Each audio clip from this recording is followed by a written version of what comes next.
الحمد للہ رب العالمین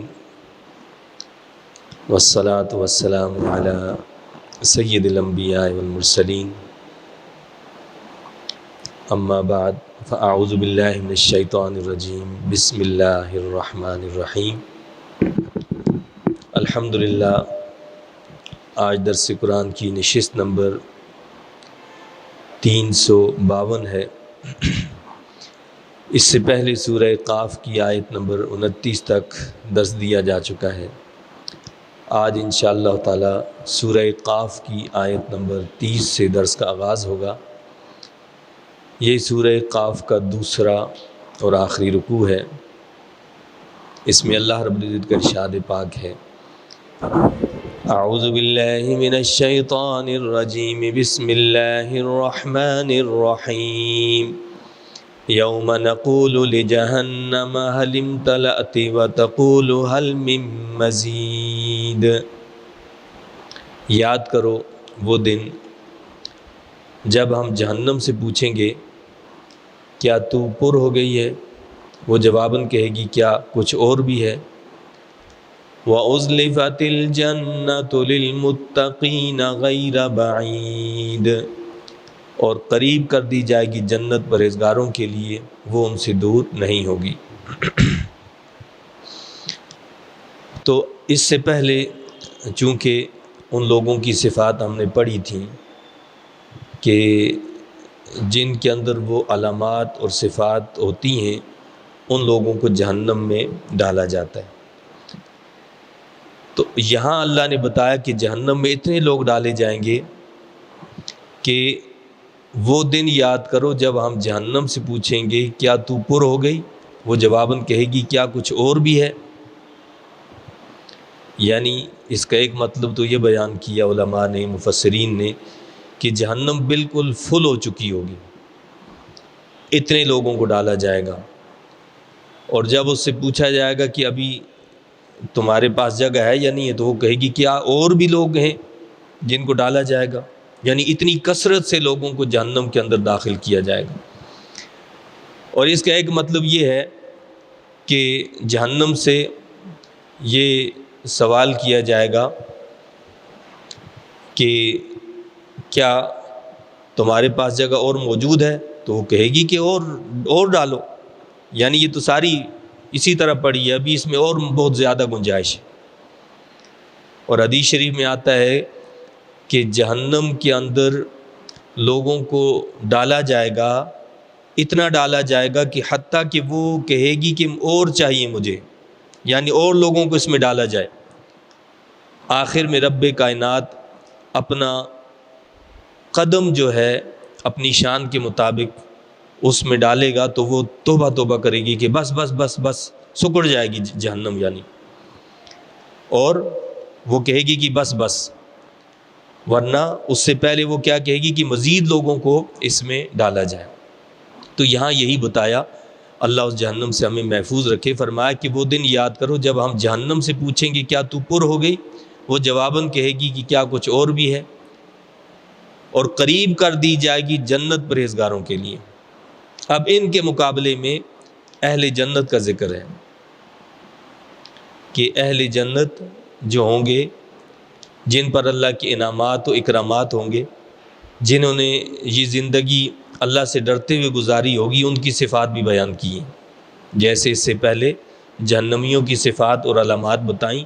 اب یہاں اللہ تعالیٰ نے اہل جنت کی صفات بتائی ہیں۔ کیا فرمایا؟ اور قریب کر دی جائے گی جنت پرہیزگاروں کے لیے، وہ ان سے دور نہیں ہوگی۔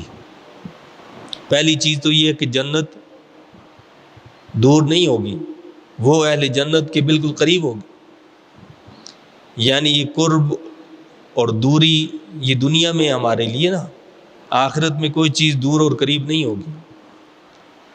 جنت بالکل پرہیزگاروں کے قریب ہوگی، اس کے لیے ان کو چل کر نہیں جانا پڑے گا، اس کے لیے ان کو کوئی تکلیف نہیں اٹھانی پڑے گی، اس کے لیے کوئی مشقت نہیں کرنا پڑے گی، بلکہ جنت ان کے قریب کر دی جائے گی۔ اب یہ جنت کن لوگوں کو دی جائے گی؟ ان کی پہلی صفت اللہ نے بتائی ہے للمتقین، پہلی صفت ان کی تقوی ہے، متقی لوگ۔ تقوی والے لوگ جن میں یہ صفت پائی جائے گی تقوی کی، ڈرنے کی، وہ کیا ہوں گے؟ جنت میں جائیں گے۔ جنت پرہیزگاروں کے لیے قریب کر دی جائے گی، دور نہیں ہوگی۔ ھذا ما توعدون لکل اواب حفیظ، یہی ہے جس کا تم سے وعدہ کیا گیا، یہ ہر اس شخص کے لیے جو اللہ کی طرف رجوع کرنے والا، اپنی توبہ کی حفاظت کرنے والا ہے۔ پہلی صفت تو یہ ہوئی کہ متقی، تقوی والے لوگ، تقوی جس میں ہو، علامت جنتیوں کی۔ دوسری صفت بتائی ہے اواب، یعنی اواب کا مطلب یہ ہوتا ہے کہ بار بار اللہ کی طرف رجوع کرنے والا، اور ہر مجلس اور ہر نشست میں اللہ سے اپنے گناہوں کی معافی مانگنے والا۔ تو یہ دوسری صفت ہے، یعنی رجوع الی اللہ،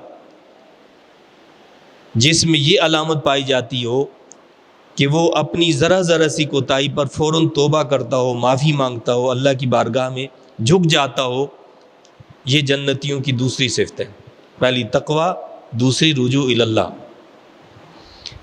اور تیسری کیا ہے؟ حفیظ، یعنی اللہ کے احکامات کی حفاظت کرنے والا، اللہ سے تعلق کی حفاظت کرنے والا۔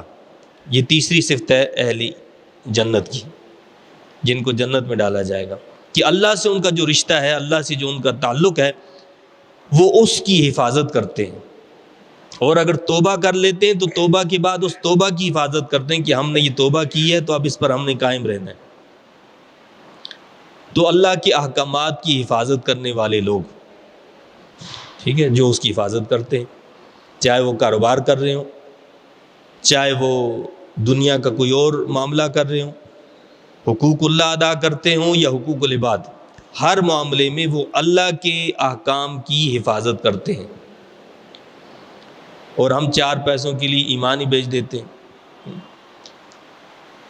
چند ٹکوں کے لیے ہم اللہ کے احکامات کو رون ڈالتے ہیں، ہمیں اس کی پرواہ نہیں ہوتی۔ اہل جنت کی صفت اللہ یہ بتاتا ہے کہ وہ اس معاملے میں بڑے محتاط ہوتے ہیں۔ وہ نہیں کہ ڈھول باجے بھی ہو رہے ہیں تو بھی پرواہ نہیں ہے جی، ڈھول باجے بھی چل رہے ہیں، ناچ میں بھی چل رہے ہیں، اور مسجد میں بھی ہو رہا ہے، مسجد بھی چل رہی ہے، نمازی بھی ہیں، غازی بھی ہیں، اور فسادی بھی ہیں، سب کچھ ہے۔ ایسا نہیں ہوتا ہے۔ مومن جو ہوتا ہے وہ ایسا نہیں ہوتا۔ مومن کی شان اور جنتی کی علامت کیا بتائی ہے کہ وہ اللہ سے تعلق کی حفاظت کرتے ہیں، کہ اللہ نے جس کام سے روکا ہے وہ اس سے رکتے ہیں، اس کی حفاظت کرتے ہیں، کہ اللہ نے یہاں ہمیں جانے سے منع کیا ہے اس سے رک جاتے ہیں، چاہے آپ کا عزیزی قریب رشتہ دار کیوں نہ ہو۔ جب ڈھول باجے بجا رہے تو ہمیں ضرورت نہیں ہے ایسی مجلس میں، محفل میں جانے کی۔ یا تو آپ اس کو منا لو یا اللہ کو منا لو۔ اگر آپ اس کو مناؤ گے تو اللہ سے تعلق کو کاٹ دو گے، اور اللہ سے تعلق کو اگر محفوظ رکھنا ہے، اس کی حفاظت کرنی ہے، تو اس پر لات مار دینی ہے، پھر اس کی بے حیائیوں پر، اس کی برائیوں پر، اس پر پھر لات مارنی ہوگی کہ بھائی یا تو تم یہ کام کر لو تو ٹھیک ہے، اس سے بچ جاؤ تو ویلکم، پھر ہم آئیں گے، لیکن اس سے نہیں بچو گے تو ہم تمہاری بات نہیں مانیں گے، ہم اپنے رب کی بات کو مانیں گے، ہم اس کے حکم کی تعمیل کریں گے۔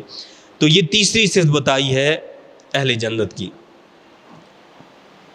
اور آگے اللہ نے چوتھی صفت بتائی، من خشی الرحمن بالغیب وجاء بقلب منیب، جو ڈرتا تھا رحمان سے بن دیکھے۔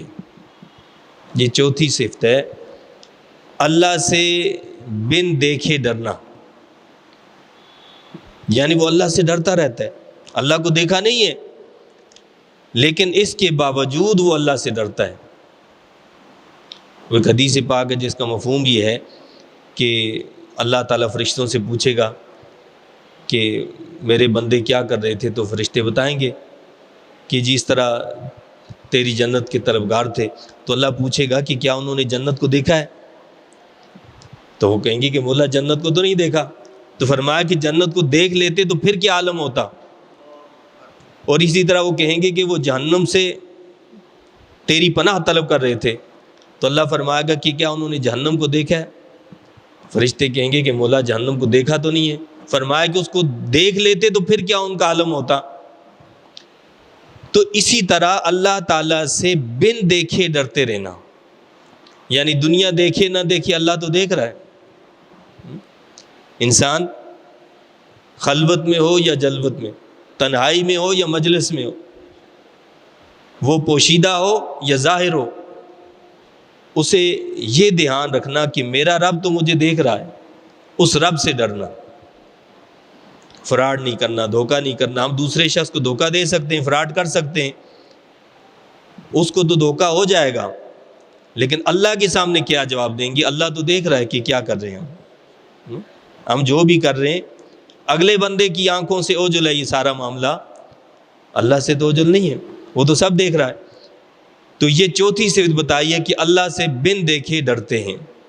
اور پانچویں صفت فرمائی وجاء بقلب منیب، اور ایسا دل لیے ہوئے آیا جو یاد الہی کی طرف متوجہ تھا، یعنی قلب منیب کے ساتھ اللہ کی بارگاہ میں حاضر ہونا۔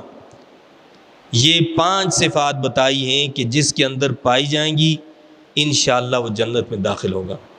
اللہ ان صفات میں سے ہر صفت ہمارے اندر کوٹ کوٹ کر بھر دے۔ کہ قلب منیب کون سا ہوتا ہے؟ جو ایک طرف رخ کر کے بار بار اسی کی طرف رجوع ہوتا رہتا ہے، یعنی اللہ کی طرف رخ کر کے باطل سے منہ موڑ کر بار بار اللہ کی طرف رجوع ہونے والا جو ہوتا ہے قلب، یہ قلب منیب کہلاتا ہے۔ تو فرمایا کہ جس میں یہ 4 صفات ہوں گی وہ اہل جنت میں سے ہوگا، 5 صفات ہوں گی وہ اہل جنت میں سے ہوگا۔ ایسے لوگوں کو کیا کہا جائے گا؟ ادخلوها بسلام ذالک یوم الخلود۔ یہ وہ لوگ ہوں گے جن کے لیے تو جنت منتظر ہوگی، جیسے جہنمیوں کے لیے منتظر ہوگی، اسی طرح جنت اہل جنت کے لیے منتظر ہوگی، اور ان کے لیے ایک اسپیشل دروازہ ہوگا، باب السلام، سلامتی والا دروازہ ہوگا۔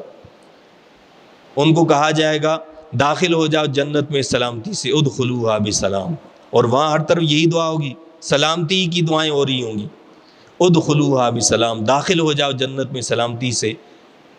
ذالک یوم الخلود، یہ ہمیشگی کا دن ہے، انہیں ہر وہ چیز ملے گی، لہم ما یشاءون فیہا ولدینا مزید، انہیں ہر وہ چیز ملے گی جس کی وہ وہاں خواہش کریں گے، اور ہمارے پاس تو ان کے لیے اس سے بھی زیادہ ہے۔ اب جنت کی نعمتوں کے بارے میں بتایا جا رہا ہے کہ وہاں کیا کیا جو ہے وہ ملے گا۔ فرمایا کہ وہاں تو بے شمار نعمتیں ہوں گی، جو وہ چاہیں گے، جو طلب کریں گے وہ سب ملے گا، وہ سب کچھ تو ملے گا۔ اللہ فرماتا ہے کہ ہمارے پاس تو اس سے بھی زیادہ ہوگا، ولدینا مزید، انسان کی طلب سے جستجو سے بھی زیادہ ہمارے پاس اور انعامات ہوں گے، اکرامات ہوں گے۔ اور ان مزید انعامات و اکرامات میں سے ایک سب سے بڑی اللہ کی جو نعمت ہوگی وہ کیا ہوگی؟ وہ دیدار الہی ہوگا۔ ان سے پوچھا جائے گا نا جنتیوں سے کہ بھائی اور تمہیں، وہ کہیں گے اس سے اور بڑی کیا چیز ہے، ہمیں سب کچھ تو مل گیا۔ تو تب ان کو کہا جائے گا کہ اللہ کا دیدار، تو اس کی تو تڑپ ہوگی۔ تو یہ سب سے بڑی نعمت ہوگی کہ اللہ کا دیدار جو ہے اہل ایمان کریں گے۔ تو اللہ ہم سب کو بھی اپنا دیدار عطا فرمائے اور ہمیں اپنے دیدار سے محروم نہ رکھے۔ تو ولدینا مزید، ہمارے پاس مزید بھی ہوگا، لیکن یہ ساری چیزیں کس کے لیے ہوں گی؟ جن میں یہ 5 خصلتیں پائی جاتی ہوں گی۔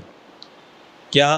تقوی، رجوع اللہ، اللہ سے تعلق کی حفاظت، اللہ سے بن دیکھے ڈرتے رہنا، اور قلب منیب لے کر اللہ کی بارگاہ میں حاضر ہونا۔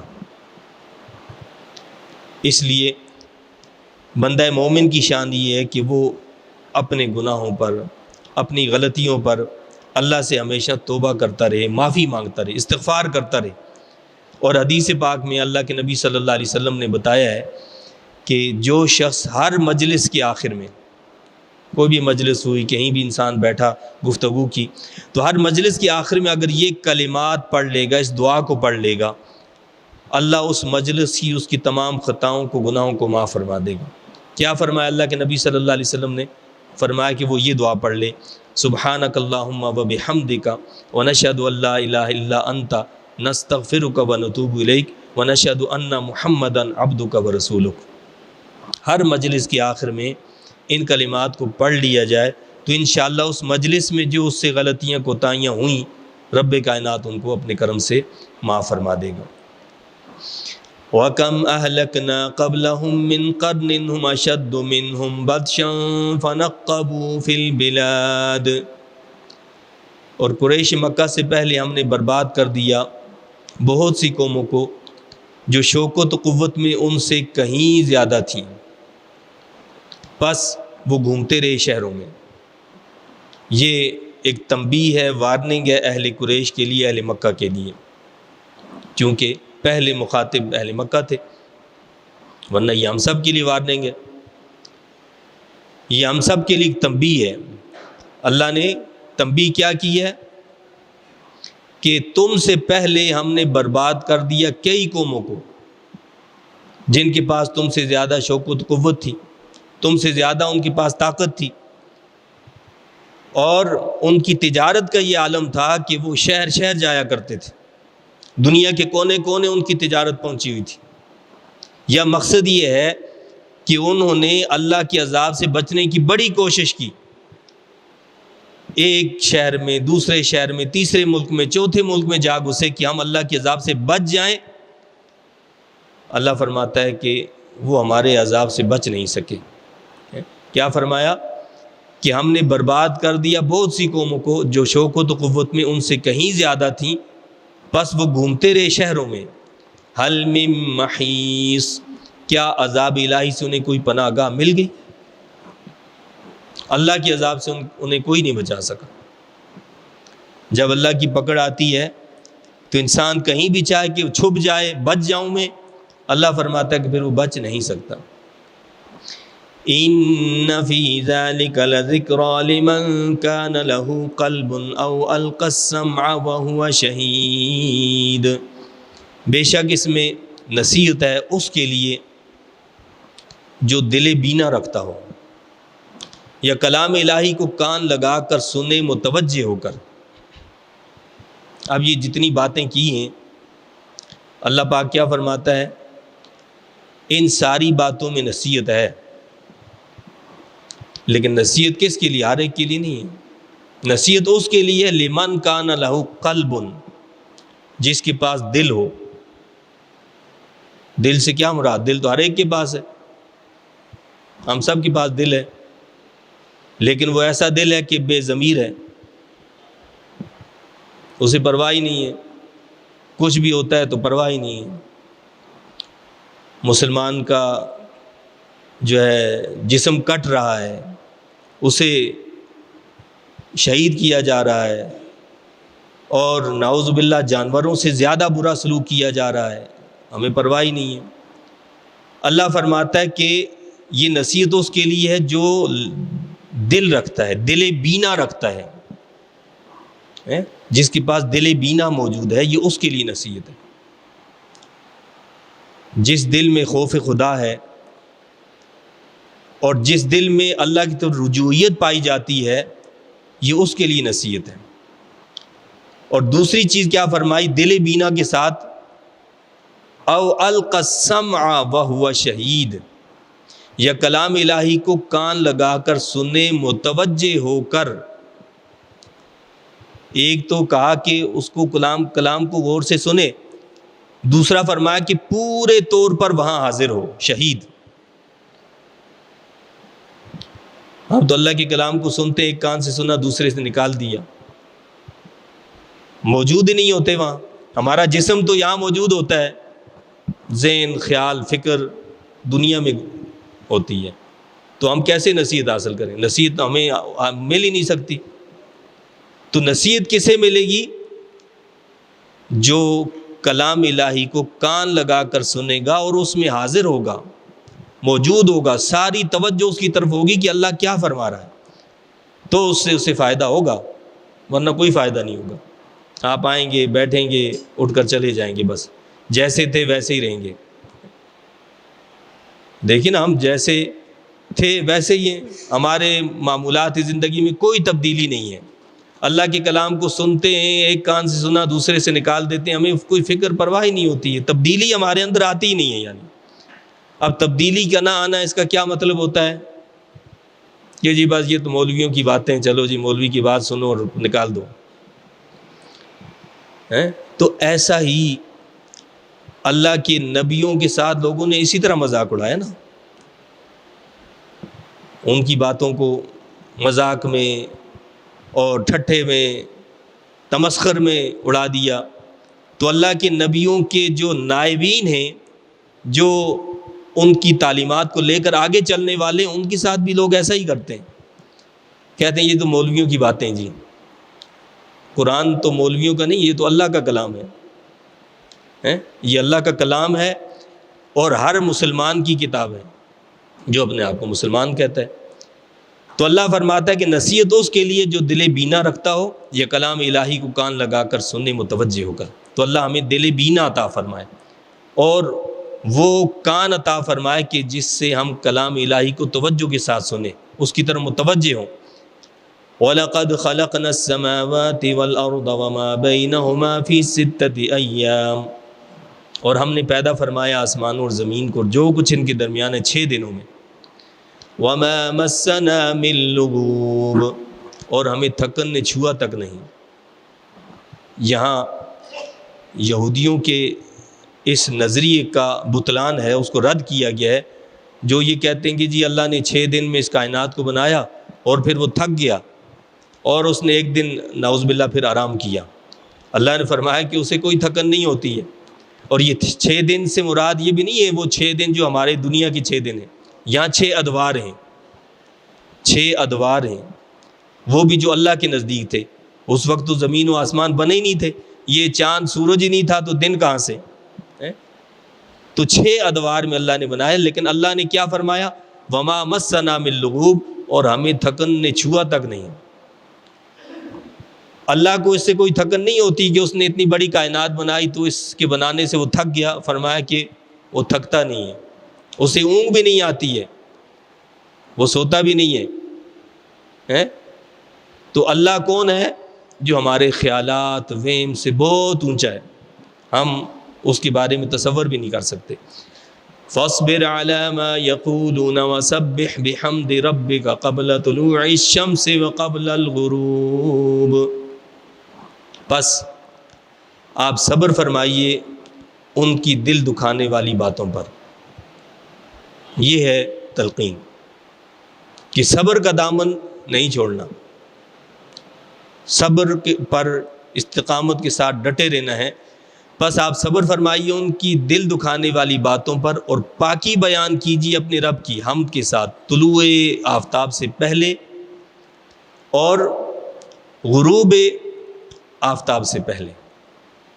یہ اللہ نے جو ہے کیا فرمایا ہے کہ اللہ کی پاکی بیان کرنی خاص طور پر، ویسے تو ہر وقت اللہ کی پاکی بیان کی جائے، خصوصاً اللہ نے جو ذکر کیا، کیا فرمایا؟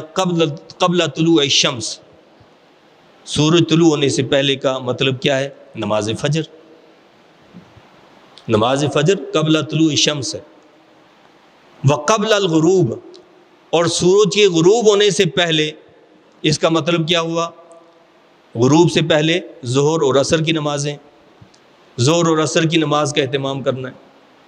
اور آگے فرمایا وَمِنَ اللَّيْلِ فَسَبِّحْهُ وَأَدْبَارَ السُّجُودِ، اور رات کے وقت بھی اس کی پاکی بیان کیجیے اور نمازوں کے بعد بھی۔ اللہ نے کیا فرمایا کہ رات کے وقت بھی کیا کرنا ہے؟ اس کی پاکی بیان کرنی۔ اب رات کے وقت میں کیا آ جاتا ہے؟ مغرب، عشاء اور نماز تہجد، یہ رات کے اوقات ہیں۔ تو کیا فرمایا کہ سورج طلوع ہونے سے پہلے، سورج غروب ہونے سے پہلے اور رات کے وقت اور ادبار السجود اور نمازوں کے بعد بھی کیا کرنا ہے؟ اللہ کو یاد کرنا ہے، کثرت سے یاد کرنا ہے۔ حدیث شریف میں آتا ہے، حضرت ابن مسعود رضی اللہ تعالیٰ بیان فرماتے ہیں کہ ایک شخص جو ہے وہ اس کا اللہ کے نبی صلی اللہ علیہ وسلم کے سامنے ذکر ہوا سونے کا، کہ وہ اتنا سوتا ہے کہ صبح ہو جاتی ہے، نماز نہیں پڑھتا. تو آپ صلی اللہ علیہ وسلم نے فرمایا کہ شیطان اس کے کان میں پیشاب کر دیتا ہے. شیطان کیا کرتا ہے؟ اس کے کان میں پیشاب کر دیتا ہے. اور حضرت ابن مسعود رضی اللہ عنہ فرماتے ہیں کہ کسی شخص کے برا ہونے کے لیے اتنا ہی کافی ہے کہ وہ صبح سوتا رہے، یعنی اس کی نماز نکل جائے اور شیطان اس کے کان میں پیشاب کر دے. تو صبح کا یہ عالم ہے کہ اللہ فرماتا ہے کہ اس وقت کیا کرنا چاہیے؟ اللہ کی عبادت کرنی چاہیے، اللہ کو یاد کرنا چاہیے. اور ہم صبح سو رہے ہوتے ہیں، اور پھر رات کو اللہ نے عبادت کا تسبیح کا حکم دیا ہے، تو اس وقت بھی ہم دنیا میں منہمک ہوتے ہیں. جبکہ حدیث پاک میں آتا ہے، حدیث پاک کا مفہوم ہے کہ اعمال لکھنے والا فرشتہ جب اللہ کی بارگاہ میں حاضر ہوتا ہے اور حاضر ہو کر وہ بندے کے اعمال کو پیش کرتا ہے، تو اللہ تعالیٰ اس کا آغاز اور انتہا دیکھتا ہے. ابتدا اور انتہا کیا ہے، اس کے اعمال نامے کا آغاز کیا ہے اور اس کا اختتام کیا ہے. اگر وہ صحیح ہوتا ہے، یعنی اللہ کا ذکر، اللہ کی یاد کی ہے، اللہ فرماتا ہے فرشتوں تم گواہ ہو جاؤ، جو کچھ اس کے درمیان ہے میں نے وہ سارا معاف کر دیا. اللہ کیا فرماتا ہے؟ فرشتوں کو گواہ بناتا ہے، فرشتوں کو کہتا ہے تم گواہ ہو جاؤ، یہ جو اعمال نامہ تم نے میرے سامنے پیش کیا ہے، جس کا آغاز بھی اللہ کے ذکر سے ہے، جس کا اختتام بھی اللہ کے ذکر سے، اس کے درمیان میں جو کچھ ہے وہ سارا میں نے اس کو معاف کر دیا. ہمیں صبح نیند اتنی پیاری ہوتی کہ ہم اس کو چھوڑنے کے لیے تیار نہیں ہوتے. اور یہ ہمیں پتہ ہے کہ فرشتے صبح فجر کی نماز میں حاضر ہوتے ہیں، فرشتے فجر میں آتے ہیں، اور پھر کب آتے ہیں؟ عصر میں آتے ہیں. یعنی ہمارے دن کا آغاز فجر سے شروع ہوتا ہے، اور وہ دن بھر کا اعمال نامہ جو ہے کب ہوتا ہے؟ عصر میں لپیٹ دیا جاتا ہے. وہ فرشتے جب جاتے ہیں اللہ کی بارگاہ میں فجر میں ڈیوٹی دے کر، رات بھر والے جو ہوتے ہیں واپس جاتے ہیں، تو ان سے پوچھا جاتا ہے کہ میرا بندہ کیا کر رہا تھا؟ وہ کہتے ہیں مولا تیرا بندہ تو تیرے ذکر میں، یاد میں مصروف تھا. اسی طرح جب عصر کے وقت جو ہوتا ہے، رات کی ڈیوٹی والے آ جاتے ہیں، اور یہ جو صبح آئے تھے یہ واپس جا رہے ہوتے ہیں. اب اللہ ان سے پوچھتا ہے کہ بھائی تم جب گئے تھے تو میرا بندہ کیا کر رہا تھا؟ وہ کہتے ہیں مولا جب ہم گئے تھے اس وقت بھی تیرے ذکر میں مصروف تھا، جب ہم واپس آئے اس وقت بھی تیری یاد میں مصروف تھا. تو کیا ہوتا ہے؟ کیا کہہ دیا جاتا ہے کہ اس کے درمیان میں جو کچھ ہے میں نے اپنے بندے کو معاف کر دیا. وہ حدیث شریف میں آتا ہے نا، حدیث پاک کا مفہوم ہے کہ جب دعا مانگی جاتی ہے اور درود پاک نہیں پڑھا جاتا تو وہ دعا معلق رہتی ہے، لٹکی رہتی ہے، دعا قبول نہیں ہوتی. لیکن دعا کے آغاز میں اور اختتام پر درود پاک پڑھ دیا جائے تو کیا ہوتا ہے؟ آغاز کو بھی اللہ قبول فرماتا ہے، درود پاک کو اللہ رد نہیں فرماتا. تو لہٰذا جب آغاز سے اس کو قبول کیا، اس کا اختتام قبول کیا، تو اللہ اس کے درمیان کو بھی رد نہیں کرتا، اس کے درمیان کو بھی قبول فرما دیتا. جس دعا کے آغاز میں اور اختتام پر درود پاک پڑھا جائے، اس کے درمیان میں جو کچھ ہوگا اللہ اسے بھی قبول فرمائے گا، اللہ اسے قبول فرماتا ہے. تو اسی طرح جو بندہ اپنے دن کا آغاز بھی اللہ کی یاد سے کرتا ہے، اس کا اختتام بھی اللہ کی یاد سے کرتا ہے. وہ آغاز میرے آپ کی من پسند والا آغاز نہیں، جو اللہ نے بتایا ہے، نماز فجر جماعت سے ادا کرنا، یہ ہے دن کا آغاز. یہ نہیں ہے کہ جی میں 12 بجے اٹھا میرے دن کا آغاز ہو رہا ہے، نہیں، وہ قابل قبول نہیں. وہ تو آگے آغاز ہوا تو سو رہا تھا، تیری یاد سے غافل تھا، لہٰذا حکم ہوگا کہ اس کو درے لگاؤ. عذاب کے فرشتے اس کو درے لگائیں گے، کوڑے لگائیں گے اسے. اس لیے جس طرح اللہ نے بتایا ہے اس طرح ہم دن کا آغاز اور اس کی انتہا کریں تو انشاءاللہ اللہ کی ذات سے امید ہے کہ اللہ ہماری غلطیوں کو اور گناہوں کو معاف فرمائے گا. تو فرمایا کہ رات کے وقت بھی اس کی پاکی بیان کیجیے، اور نمازوں کے بعد بھی. وَأَدْبَارَ السُّجُودِ، ہم تو کہتے ہیں بس نماز کافی ہے. اللہ فرماتا ہے کہ نماز کے بعد بھی اس کی پاکی بیان کرو، اس میں ساری چیزیں آ جاتی ہیں، اللہ کا ذکر بھی آ جاتا ہے، تلاوت کلام مجید بھی آ جاتی ہے، تسبیحات بھی، یہ ساری چیزیں اس کے اندر آ جاتی ہیں، دعا بھی آ جاتی ہے۔ یعنی نماز پڑھو، نماز کے بعد بھی اللہ کا ذکر کرو، اللہ سے مانگو، اللہ سے دعا مانگو۔ ہم تو یہ سلام پھیرتے ہیں اور یہ بھاگتے ہیں، حالانکہ دعا مغز ہے عبادت کا، عبادت کا مغز دعا ہے۔ ہم نے دعا مانگی ہی نہیں اللہ سے، اور یہ سلام پھیرا، مولوی صاحب نے چھوڑ دیا، جان چھوٹی، چلو بھائی بھاگو۔ تو اللہ فرماتا کہ وَأَدْبَارَ السُّجُودِ، سجدوں کے بعد، نمازوں کے بعد بھی اس کو یاد کرو۔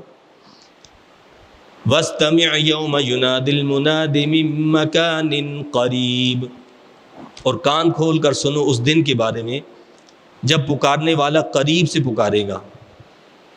پکارنے والا تو دور ہوگا، لیکن ہر ایک کو لگے گا کہ یہ میرے پاس سے آواز آ رہی ہے۔ ہر ایک کو اربوں خربوں نہ جانے کتنی دنیا ہوگی اس دن جب سب کو حکم ہوگا کہ آپ اٹھ جاؤ اور اللہ کی بارگاہ میں حاضر ہو جاؤ، تو ہر ایک سمجھے گا کہ میرے بالکل کان کے قریب ہے یہ آواز۔ تو کیا فرمایا کہ کان کھول کر سنو اس دن کے بارے میں جب پکارنے والا قریب سے پکارے گا۔ یوم یسمعون الصیحۃ بالحق، جس دن سنیں گے سب لوگ ایک گرجدار آواز بالیقین۔ ذالک یوم الخروج، وہی دن قبروں سے نکلنے کا دن ہوگا، اس دن لوگوں کو قبروں سے نکلنا ہوگا۔ انا نحن نحیی ونمیت والینا المصیر، بے شک ہم ہی زندہ کرتے ہیں اور ہم ہی مارتے ہیں اور ہماری طرف ہی سب نے لوٹنا ہے۔ زندگی اور موت کی مالک ہم ہیں، اور کائنات کی ہر شے نے پلٹ کر ہمارے پاس آنا ہے۔ یوم تشقق الارض عنہم سراعا، جس دن زمین پھٹ جائے گی ان کے اوپر سے جلدی سے نکل پڑیں گے۔ ذالک حشر علینا یسیر، یہی حشر ہے، یہ ہمارے لیے بالکل آسان ہے۔ یعنی جو زمین کے اندر ہوں گے دفن، وہ بھی باہر نکل آئیں گے، اور جو زمین پر موجود ہوں گے وہ بھی اللہ کی بارگاہ میں جمع ہو جائیں گے۔ نحن اعلم بما یقولون وما انت علیہم بجبار، ہم خوب جانتے ہیں جو وہ کہتے ہیں اور آپ ان پر جبر کرنے والے نہیں۔ فذکر بالقرآن من یخاف وعید، بس آپ نصیحت کرتے رہیے اس قرآن سے ہر اس شخص کو جو میرے عذاب سے ڈرتا ہے۔ اللہ کیا فرماتا ہے محبوب صلی اللہ علیہ وسلم، آپ جو ہے غم زدہ نہ ہو، آپ نے اپنا کام پورا کر دیا ہے۔ یعنی ظاہر ہے اللہ کے نبی صلی اللہ علیہ وسلم لوگوں کو اللہ کی طرف بلاتے تھے اور لوگ بات نہیں مانتے تھے، تو اللہ کے نبی صلی اللہ علیہ وسلم کو اس سے تکلیف ہوتی تھی۔ اللہ فرماتا ہے محبوب آپ کو غم کی ضرورت نہیں، آپ کا کام تھا لوگوں تک اللہ کا پیغام پہنچا دینا، زبردستی کرنا، جبر کرنا یہ آپ کا کام نہیں، آپ نے پہنچا دی ہے۔ وما انت علیہم بجبار، آپ ان پر جبر کرنے والے نہیں، آپ کا کام نہیں زبردستی ان کو جو ہے جی مسلمان بنا دیں، زبردستی ان کو جو ہے اسلام کی راہ پر چلا دیں، یہ آپ کا کام نہیں ہے۔ آپ نے اپنا کام پورا کر دیا ہے، اور آپ یہ کام کرتے رہیے، آپ نصیحت کرتے رہیے اس قرآن سے۔ فذکر بالقرآن، اس قرآن کے ذریعے سے نصیحت کرتے رہیں۔ اس نصیحت سے کون فائدہ اٹھائے گا؟ من یخاف وعید، ہر اس شخص کو جو میرے عذاب سے ڈرتا ہے۔ جو اللہ کے عذاب سے ڈرتا ہوگا وہ اس قرآن سے ضرور نصیحت حاصل کرے گا، لیکن جس کے دل میں خوف خدا نہیں ہوگا، آپ پورا قرآن گھول کر اس کو پلا دو، اس سے کوئی فرق نہیں پڑے گا، کوئی فرق نہیں پڑے گا۔ اس کتاب کی پہلی شرط یہ ہے کہ ذالک الکتاب لا ریب فیہ، یہ وہ کتاب ہے جس میں شک شبہ کی گنجائش ہی نہیں ہے۔ لیکن جس کو اس کے کسی ایک حرف میں بھی شک اور شبہ ہو، یہ پوری کتاب اس کو کوئی فائدہ نہیں دے گی۔ لیکن جس کو اس کتاب پر یقین کامل ہو، اس کا ایک حرف ہی اس کے لیے کافی ہے، اس کتاب کا ایک حرف اس کے لیے کافی ہے، کیونکہ وہ اس پر یقین رکھنے والا ہے۔ تو جو اس پر یقین رکھے گا یہ کتاب اس کو پورا پورا فائدہ دے گی، اور جس کا اس کتاب پر یقین نہ ہو اسے یہ کوئی فائدہ نہیں پہنچائے گی۔ لیکن اللہ نے اپنے محبوب صلی اللہ علیہ وسلم کو کیا فرمایا کہ فذکر بالقرآن، آپ کا کام یہی ہے کہ آپ لوگوں کو اس قرآن کے ذریعے سے نصیحت کرتے رہیں.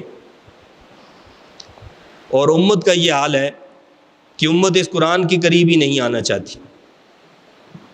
ہمارا حال یہ ہے کہ ہم دنیا بھر کی کتابیں، دنیا بھر کی علوم، دنیا بھر کی ہر شے کو سیکھیں گے، پڑھیں گے، سیکھیں گے، سمجھیں گے کہ اس میں کیا کہا جا رہا ہے.